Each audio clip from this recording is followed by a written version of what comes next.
Otroci med 10. in 15. letom bivajo pri družinah gostiteljicah in tako v slovenskem govornem okolju bogatijo besedni zaklad. V šoli se učijo slovenščine, ustvarjajo v delavnicah, plavajo v šolskem bazenu, en dan pa so preživeli v Ljubljani in Strunjanu. S prijatelji in se tukaj tudi veliko naučiš in lahko poboljšaš slovenščino. Mi je ful všeč in ker poznam prijatelji. Zdaj se učimo čez Novo mesto in koliko Novomeščani vejo, kaj se je zgodilo v Novem mestu enkrat. Rdeča nit letošnjih jezikovnih počitnic je namreč Novo mesto in pomembni Novomeščani. To je predvsem velika stvar za ljudi s Koroške.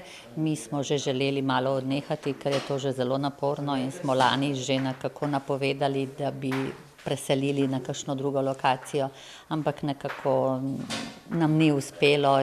Mladi Korošci bodo 14-dnevno bivanje v Novem mestu sklenili v soboto, ko se jim bodo na prireditvi pridružili starši.